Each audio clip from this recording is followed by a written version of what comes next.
భూలోకమందున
చెప్తానండి అలా అలా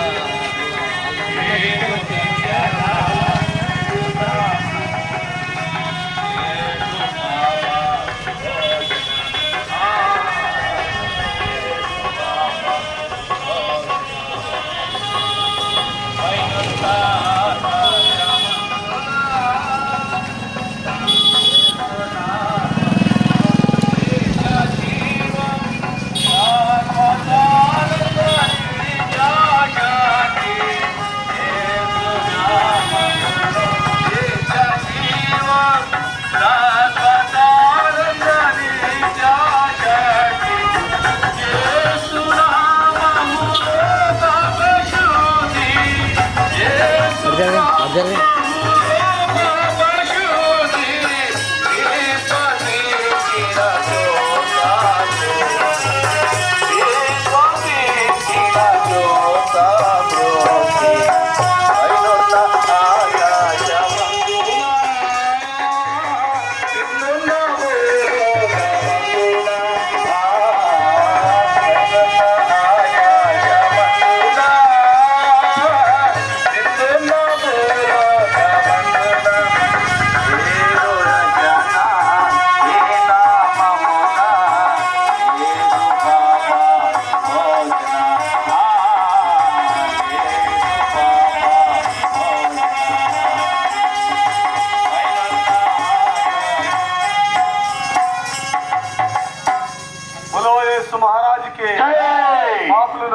యేసుక్రీస్తు వారికి త్వరలో రానైనటువంటి యేసు ప్రభు వారికి సమయంలో దేవుని యొక్క వాక్యము మరి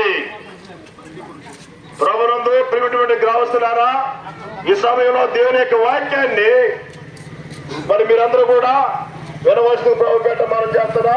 ఈ సమయంలో మరి మలికపురంలో మరి పరిచయం చేస్తున్నటువంటి సోదరులు జెర్మీ గారు వచ్చి దేవుని యొక్క వాక్యాన్ని పంచుకుంటారు. ఈ సమయంలో మనమందరం కూడా దేవుని యొక్క వాక్యాన్ని మనము విందాము. లైన్ లో ఉండండి. వాక్యం అయిన తర్వాత పత్రికలు పంచండి. వాక్యం చెప్పేటప్పుడు పత్రికలు ఇవ్వకండి దయచేసి. ఓకే, వందనం. అంతా కూడా లైన్ లో నిలబడాలి. నాకు ప్రియమైన గ్రామస్తులకు యేసు ప్రభు వారి శుభనామున మీకు వందనములు చెప్తున్నానండి. ఈ సమయంలో నేను యొక్క వాక్యంలో నుంచి ఒక వచనం చదువుతాను, శ్రద్ధగా ఆలకించండి. అపోస్తుల కార్యములలో 2వ అధ్యాయము 36వ వచనం.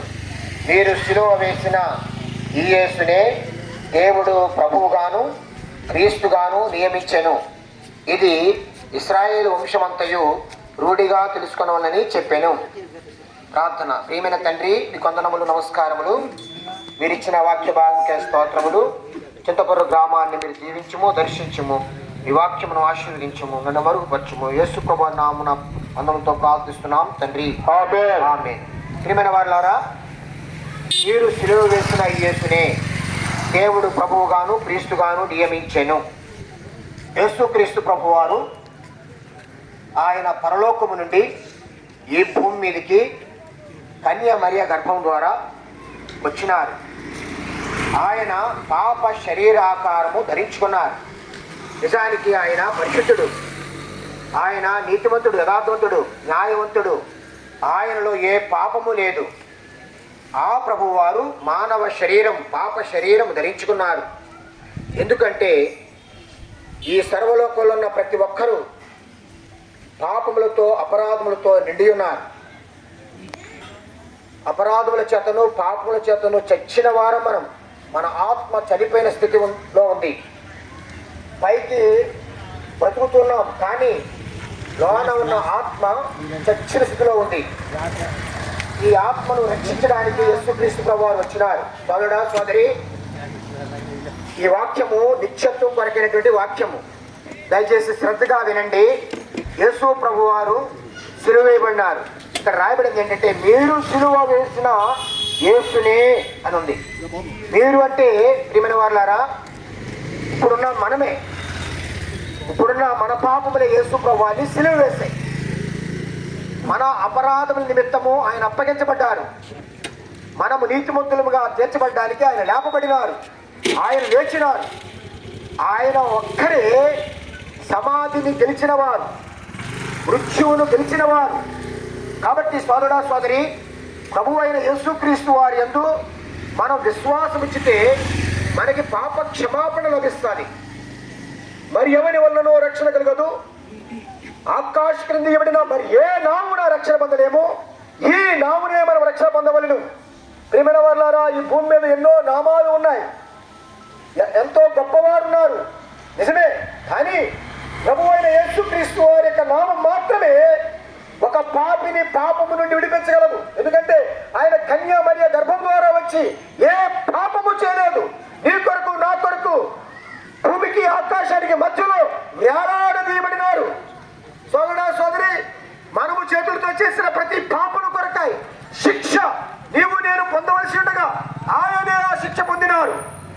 మన కాళ్ళతో చేసిన పాపము, ఆ కాళ్ళతో చేసిన ప్రతి పాపకి శిక్ష ఆయన కాళ్ళలో పడింది. మనము చెడు చూసి చెడు విని చెడు మాట్లాడినందుకు మన శిక్ష ఆయన తలపై పడింది. మన హృదయంలో ఉన్న ప్రతి పాపకి శిక్ష ఆయన ప్రక్కన పడింది. ప్రియమైన వారులారా, మరి ఇరువల్ల దేవుడు చేసిన ప్రతి పాపముకై యేసు ప్రభువారి ఇరువల్ల దేవుడు కొరడాదములు మరి ఆయన పొందినారు. త్వరగా గమనించండి. ఆయన నీ కొరకు, నా కొరకు స్వరూపమైన సొగసైన లేకుండా అయిపోయినారు. కాబట్టి యేసు ప్రభువారు శిలువలో కాచిన రక్తం ప్రతి పాపము నుండి మనకి పోతులు చేస్తుంది. మనము అనుకుంటాం యజ్ఞాలు, యాగాలు, దానాలు, ధర్మాల ద్వారా పాపం పోతుంది అనుకుంటాం, కానీ పోదు. స్వయం కృషులు సహస్రములు, స్వయం కృషులు సహస్రములు చేసినాను పాపము పోదు, చేసినాను దోషము పోదు. యేసు ప్రభువే గాక పరిశుద్ధలో రక్షకుడే లేడు. కాబట్టి సోదరుడా, సోదరి, మనం ఎన్నో రకాల ప్రయత్నాలు చేస్తూ ఉంటాం. కానీ ఏ రకమైన ప్రయత్నం ద్వారా, ఏ రకమైన కార్యక్రమాల ద్వారా, ఏ రకమైన దాన ధర్మాలు, యజ్ఞయాగాల ద్వారా పాపం పోదండి. ఏ స్నానాలు కూడా పాపం చేసినాలేవు. యేసు రక్తం మాత్రమే ప్రతి పాపం నుండి మన కడిగి పవిత్రంగా చేస్తుంది. కనుక మనం ప్రభువైన యేసుక్రీస్తు వారి దగ్గరికి వచ్చినప్పుడు మాత్రమే మన పాపాలు పోతే ఆ శిలువ దగ్గరికి రావాలి. ఆయన ఆకాశానికి భూమికి మధ్యలో అన్నారు. అంటే ఈ భూమి మీద ప్రతి మనుషుడు పరలోకానికి చేరాలంటే యేసు ప్రభువారు ఒక్కరే మార్గం. ఆయన ద్వారానే మనకి పాప క్షమాపణ లభిస్తుంది. మనం ఎన్ని చేసినా, ఏమేమి చేసినా పాపం పోదు. యేసు ప్రభువారి యందు విశ్వాసం వచ్చినట్టు మాత్రమే పాపం పోతుంది. మనం క్రియల ద్వారా కాదు, ఏమి చేయనక్కర్లేదు. యేసునందు విశ్వాసం ఉంచితే, ఆయన ప్రభువుగా రక్షణగా అంగీకరిస్తే చాలండి, మన పాపం పోతుంది. కనుక రెండు చేతులు జోడించి మనం చేస్తా ఉన్నాను. ప్రభు అయిన యేసుక్రీస్తు వారి యందు విశ్వాసం ఉంచండి. అప్పుడు మనము మన ఇంటి వారందరూ కూడా రక్షణ పొందుతారు, ఆ పరలోకానికి మోక్షానికి వారసులవుతారు. దేవుడు మిమ్మల్ని మీ కుటుంబాలను బహుగా ఆశీర్వదించును గాక.